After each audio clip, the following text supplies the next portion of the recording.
Kratos versus Asura. The Ghost of Sparta versus the Wrathful Destructor. Cause sometimes you just wanna punch a god in the face. He's Wiz and I'm Boomstick. And it's our job to analyze their weapons, armor, and skills to find out who would win a death battle. In the beginning, the Primordials waged war across existence, a series of cosmic clashes that birthed the universe. Boom! Now that's what I call a big bang! From Ceto's death, the oceans would flow. From Uranus's strikes, the stars were spawned, and so forth. Thus, the world itself was born from violence. Starting the whole messy cycle, Uranus was overthrown by his Titan son, Kronos, who was overthrown by his Olympian son, Zeus, who battled his own son, Kratos. As a classic bastard child of Zeus, Kratos was left among Spartan mortals, far exceeding all among him. He became a fierce warrior, winning many a battle, until finally cornered by ruthless barbarians. Ares, destroy these guys who are kicking my ass, and my life is yours. A deal was made, and Kratos was joined at the bone with the Blades of Chaos, a set of chain swords and basically a badass whirlwind of flame and steel. But Ares had a scheme. While doing work for his god, Kratos accidentally murdered his own family, permanently marked by the ashes of his wife and daughter. He was, forevermore, the Ghost of Sparta. So he was kinda understandably really pissed off. Time for a new god of war. The gods were crapping their togas in fear as the new god of war took out his rage on all of them. And got some new gear out of it too. With Poseidon's trident and Icarus's wings, Kratos dominated both sea and sky. He also has a tendency to carry powerful severed heads, like Medusa's. And the claws of Hades could steal souls, even the soul of Hades himself. Should have thought that one through, man. Neither Perseus or Hercules were a match for Kratos, nor was Helios, the sun god capable of moving stars and spreading light across the entire underworld. He fought Atlas, the Titan of Strength, who broke the load-bearing pillar of the universe. So Kratos forced him to hold up the cosmos on his own instead. And he could do it with just one hand, according to the novelization. Even his grandpappy Kronos failed to stop him. You know, the guy who overthrew the primordial that punched the universe into existence? Causing shockwaves that moved over a quadrillion times faster than light, a frankly incomprehensible feat. Then there's Daddy Zeus, who proved a serious challenge, until Kratos drew perhaps his ultimate weapon, the Blade of Olympus. It can make tornadoes, lightning, force fields. Oh, and it can stab the hell out of you. It siphons godly energy and can pull enough to even kill Zeus. Like father, like son. Even while Kratos ultimately released hope across the Greek world, he could only do so after annihilating everything. Like a badass, he was unstoppable, non-stop killing and sex and even more killing. And yet, he couldn't be any more depressed. His wife and daughter were still gone. What was he to do? He didn't know. He wandered aimlessly for years, somehow stumbling into Norse mythology where he met Faye, his second wife. Good start, buddy. Kratos had a new lease on life, but he could not escape his past mistakes. There's a reason he hid his swords in a dingy basement. Even so, Faye insisted he could do better. So he became a dad to a new boy. Easily the toughest task he ever undertook, especially after Faye unfortunately died of a mysterious illness. Damn it, not again! But hey, it wasn't Kratos' fault this time, and Faye left the tools he'd need to keep the boy safe, including the Leviathan Axe. Far from the whirling rage of the Blades of Chaos, the Leviathan Axe was deliberate and mighty, said to rival Mjolnir itself. Thor wishes Mjolnir was as cool as this axe. It's imbued with ice magic and a poison even the gods fear. It can be summoned to Kratos' hand from a distance, and it even shatters souls. Kratos may have once been a sword of vengeance, but with his new weapons and a new purpose, he stood as a shield against the godly Asir. Too bad he just can't help but get in trouble with gods. But now he knew how to control his anger. Which is even more important than it sounds. Kratos' Spartan rage summons an inner strength with magical properties. He can even get so pissed off that he straight up heals himself. That seems like the opposite of what should happen. Not all anger is problematic, and Kratos wields plenty of new weapons and relics to channel his rage through. Like the Dropnir Ring, which can summon a bunch of wind spears. They can absorb all types of energy and blast it back. He even has relics and magic that can warp space and slow down time. Naturally, he contested with the strongest of the Norse gods, including the god of thunder Thor, who was powerful enough to fight the fire giant Surtur and the world serpent Jormungandr at the same time. Oh, and that fire giant would be the cause of actual Ragnarok. You can't defeat me, Thor.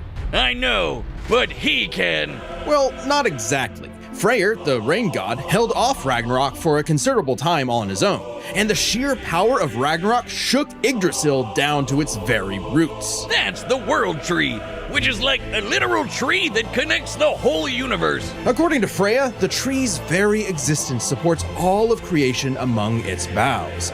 Every strand transcending time, transcending space. Everything comes back to the tree. So it's kinda like Kratos lives in a really, really, really big treehouse. In his quest to free the Norse world, Kratos reclaimed old weapons by reckoning with his past sins, even taking up the Blade of Olympus once again. Even better, he actually got to be a decent dad.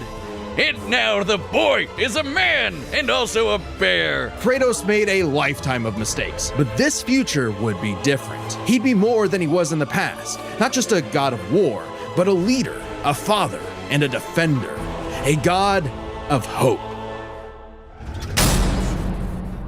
This battle is sponsored by Robinhood Gold. With Robinhood Gold, you can now enjoy the VIP treatment, receiving a 3% IRA match on retirement contributions. The privileges of the very privileged are no longer exclusive. With Robinhood Gold, your annual IRA contributions are boosted by 3%. Plus, you also get 4% APY on your cash in non-retirement accounts. That's over 8 times the national savings average. The perks of the high net worth are now available for any network. The new gold standard is here with Robinhood Gold. To receive your 3% boost on annual IRA contributions, sign up at Robinhood.com/gold. Investing involves risk. Rate subject to change. 3% match requires Robinhood Gold at $5 a month for 1 year from first match and must keep funds in IRA for 5 years. Go to Robinhood.com/boost. Over 8 times the national average savings account interest rate claim is based on data from the FDIC as of November 18th, 2024. Robinhood Financial LLC, member SIPC. Gold membership is offered by Robinhood Gold LLC. Long ago, a demigod fell from the heavens, only to rise from the depths of Naraka after 12,000 years. After 12,000 years, he's free to punch everything dumb enough to get in his way. He was the demigod of wrath, Asura. Alongside 7 other demigod generals, Asura served as defender of humanity against the impure Goma, dark spirit monsters infesting the world. And the demigods battled the Goma by wielding a mystic energy formed from human prayer, mantra. By advancing technology with mantra, the Guardian Generals became essentially hyper-powerful mystic cyborgs. They could each harness mantra through a different emotional affinity. For August, it was greed. For Yasha, it was melancholy. I'll give you one chance to guess what Asura's is. By tapping into his wrath, Asura can take many forms for battle, like the 6-armed Vajra, a state powerful enough to subdue the embodiment of the planet's will and the source of the Goma, Vlitra. But he wasn't angry enough to put Goma Vlitra down for good. At least not yet. Of course, since he's literally powered by wrath, no enemy of Asura's would be stupid enough to do something that would make him even more mad, right? Right? Funny you should say that. God damn it. First off, Asura is not some one-dimensional anger machine. In myth, the Asuras were powerful and aggressive beings, sure, but not inherently evil, just like Asura himself. He's a warrior, but also a husband with a daughter. Mithra, And Mithra has the unique power to supercharge mantra energy. which gave Asura's prideful commander, Deus, an idea. If he could weaponize Mithra, literally wiring her up to a super weapon, the Guardian Generals could maybe finally end Goma Vlitra for good. Well, obviously Asura wasn't gonna go along with that. So Deus framed Asura for killing the Emperor, murdered his wife, kidnapped Mithra, and then just straight up killed him. What a dick. But true to his nature, Asura was literally too angry to die. So long as a single part of his body remains and can possess mantra, he can climb back out of Naraka, a sort of limbo underworld between life and death. Thanks to some coaxing from a strange golden spider, he did just that, with an all-new purpose in mind. Make the gods pay! Oh yeah, they're calling themselves gods now. Turns out they're all assholes who started sacrificing thousands of innocent people to try to power up. So Asura got really pissed off. And through his rage, Asura's power exploded, rising enough to throw giants like ragdolls, shatter whole moons, and destroy a fellow deity, Wyzen. Who could dwarf the planet and wreck it with just a finger. Look at this! Asura is so powerful, his soul cannot be manipulated by the Goma or the deities. He can propel himself with mantra to fly, harden his fists to break steel, fire explosive energy blasts, And headbutt you so hard you wish you could die even faster.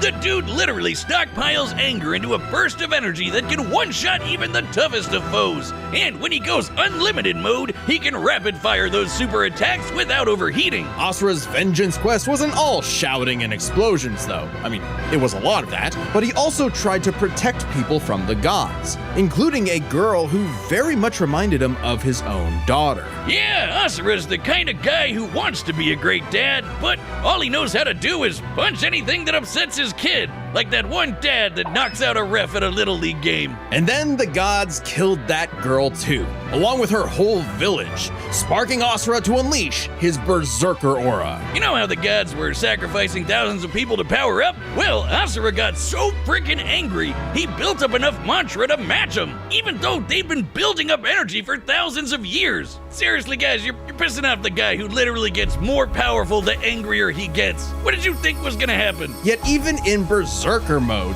Asura never lost total control. Berserker Asura adds even more extra arms, and they're big and glowy now. The man can launch so much angry mantra he wiped out the god's whole space fleet in seconds. Asura's anger raised to levels so high even he couldn't contain it, scorching him into his wrath form. Even though it hurts Asura while he's in it, this form is still perfect for absolutely shit-stomping a snobby demigod's face in. It's okay though, his brother-in-law punched the edge out of him. Yasha saw the error of the deity's senseless sacrifices and teamed up with Asura for a coup against Deus. Awesome, they're bros again! Just in time for Asura to hit his former boss with so much mantra that he burst, then dive into the planet's core to obtain power equal to 1,000 arms, his mantra form. Finally, a power capable of killing Vlitra in a big planet-busting blast! Deus was defeated and Gaia was saved.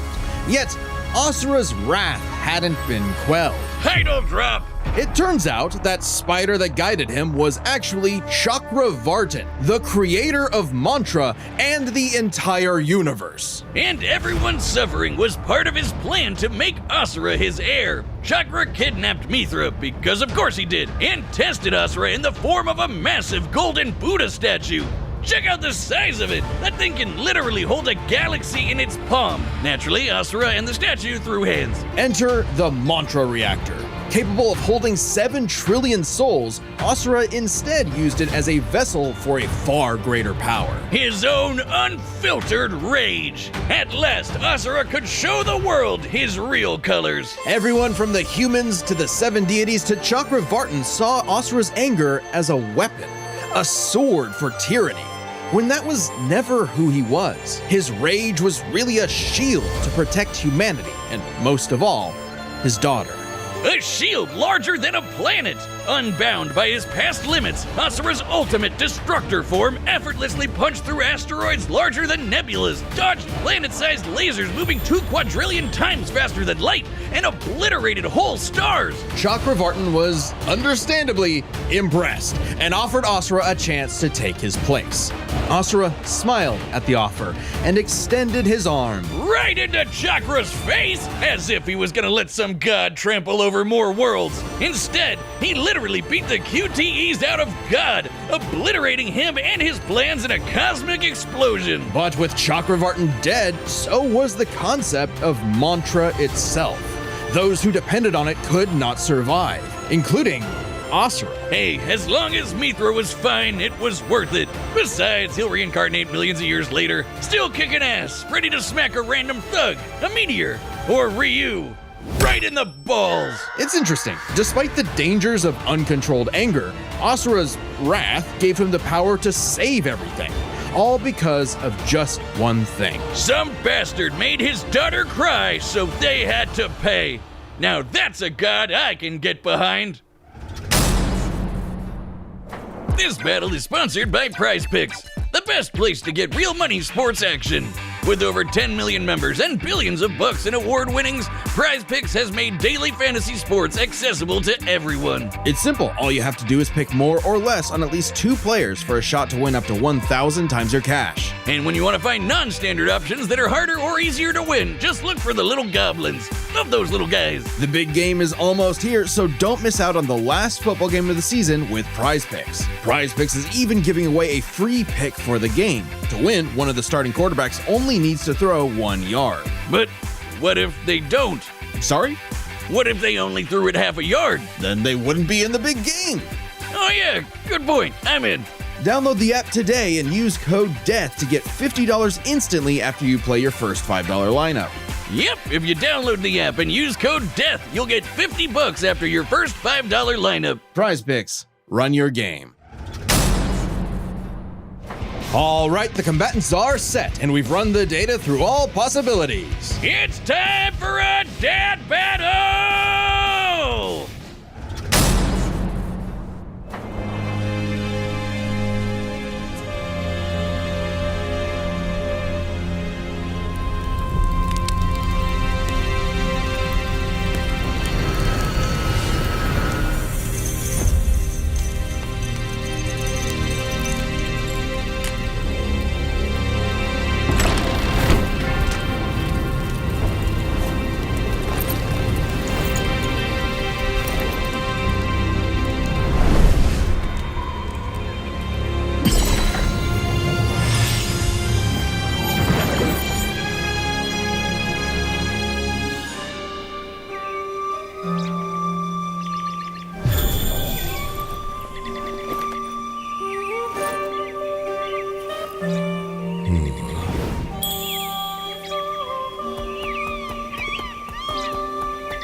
It's true then.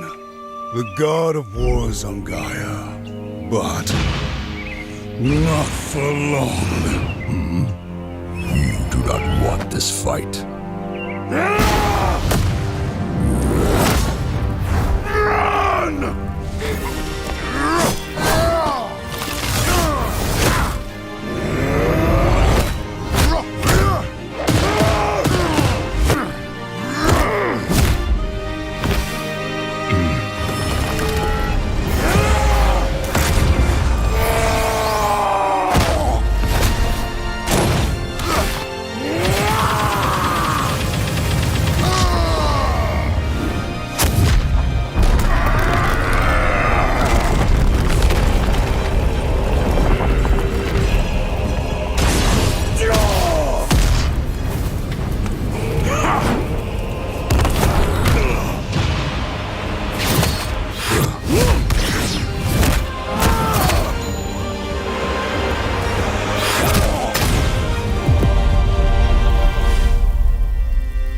Let your wrath consume you. I have been down that road before.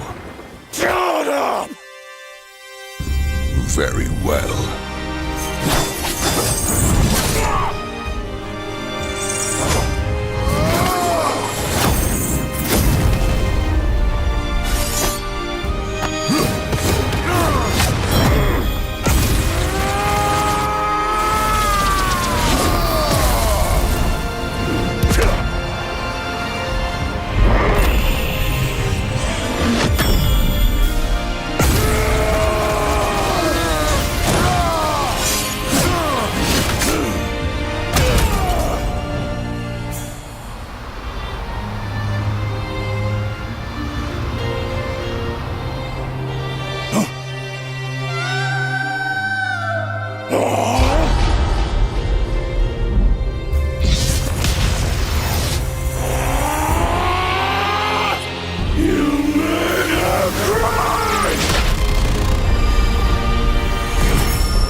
not heard me yet, Titan!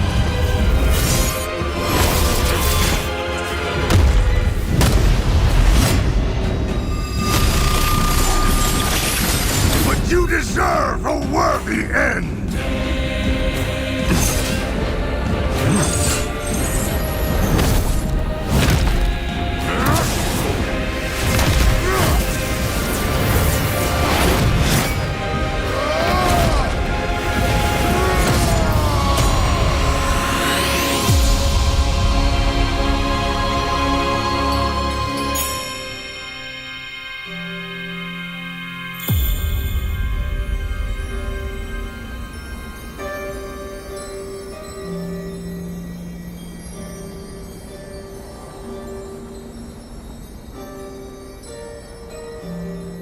You are a monster no longer. I never was.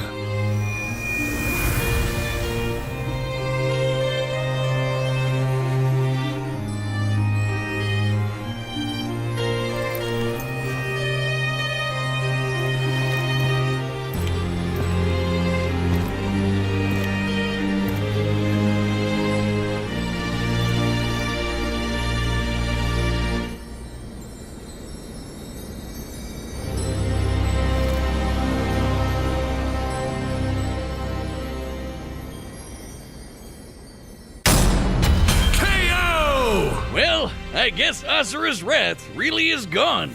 But are we sure this is how it'd go? Even though Asura can blow up stars? Asura had some amazing displays of apocalyptic destruction, but the full scope of their speed, experience, versatility, and power sheds a surprising light. At first glance, speed seems like a shoo-in for Asura. Kratos is quick, but he never dodged a universe-crossing laser. That doesn't mean he couldn't. Remember, as usual, we look at these characters at their peak, free from gameplay restrictions. Yeah, we're looking at everything in canon, and Kratos fought and killed Helios, the sun god. From the moment he's introduced, Helios is emphasized to be immensely powerful. Without Helios, darkness would shroud everything. His light was fast enough to illuminate the entire underworld while Kratos sailed through it, taking a few hours at most. So, kinda hard to quantify, but that's consistent with the shockwaves the primordials caused that spawned the universe. Arguments could be made for which is faster, the primordial shockwaves or Chakravartin's intergalactic lasers. Since it's so close, it's safest to assume their speeds are generally even. But what does speed matter if you don't know how to use it? Let's cover experience. Asura lived across centuries, obviously a lot longer than Kratos. And while Kratos eventually learned to control his rage, Asura pretty much always had that control. So Asura easily takes experience. But when it comes to versatility, he couldn't match all the weapons and abilities Kratos had. Sure, Asura's quite skilled and a monster at martial arts, but his fighting style mostly relies on one thing. A whole lot of punching. Kratos' weapons, magic, runes, relics, and even his rage gave him far more options in combat, slowing down time, healing injuries, and most importantly, multiple weapons that could drain a variety of energies, like mantra. Yeah, when Asura loses all his mantra energy, that's it for him. So the Dropnir spears and the Blade of Olympus gave Kratos exactly what he needed: versatility, and multiple ways to finish this for good before Asura just comes crawling back out of the underworld. If he could. Asura's resurrections take years or whole centuries, days at best. But all this assumes Kratos could match Asura's crazy strength. All roads lead to power, which should go to Asura, right? Look at what he can do! If this came down to who made the bigger kaboom, he'd kick Kratos' ass in 2 seconds. But a closer examination of their feats reveals the truth. At his peak, Asura overpowered Chakravartin, annihilating that cosmic golden god. By measuring the dimensions of Chakravartin's body and scaling it up to match the size of this galaxy-eclipsing statue, we can determine its volume. Add in the density of gold, for good measure assuming the form is solid throughout, and its mass far exceeds not just our galaxy, but our entire observable universe. Destroying that big golden god would need energy on par with obliterating our universe 91,000 times. Extremely impressive and unfathomable. However, the same idea applies to Ragnarok shaking the roots of Yggdrasil. Ragnarok is obviously a bit of a different beast than Kratos, but what really matters is what Freyr did. Right, Freyr, a god comparable to Kratos, held back Ragnarok's power for a significant time. So Kratos should be capable of the same level of power, or even more. Using an official map and knowing the world tree's branches encompass all of existence, we can measure its size and volume. And we know this map is accurate because it shows these two realms conjoined, which we see in-game. Even if we assume the Tree of the Realms is only 1% solid, a significant lowball that Kratos should easily scale above, shaking such an incomprehensibly large structure would require enough force to destroy our universe's mass energy 9 million times over. That's almost 100 times greater than Chakravartin's destruction. And this isn't some one-off outlier. I mean, a realm-shattering supergiant doesn't sound too different from the other Titans and Olympians Kratos defeated. That's the thing, isn't it? It's easy to think that we never see Kratos do anything that matches Asura, but we do. Helios' speed matches Chakravartin, and Kratos outsped him. Atlas is strong enough to lift all of reality, and Kratos overpowered him. Kronos defeated the creator of the universe in a one-on-one fight, same as Asura, and Kratos killed Kronos. Add in the clear numerical comparison of Chakravartin, Ragnarok, and Yggdrasil, and Kratos takes the edge in power. But hey, Capcom, if you give us Asura's Wrath 2, we'll try this again. That'd be pretty awesome. Asura's The Sun Rises. The god of wrath was Kratos. The winner is Kratos. But what if...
concludes my pitch for Asura's Wrath 2, the end.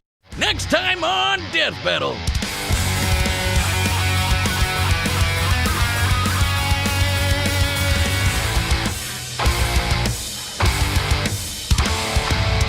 Subscribe and join as a member to see more Death Battle. Thanks for watching.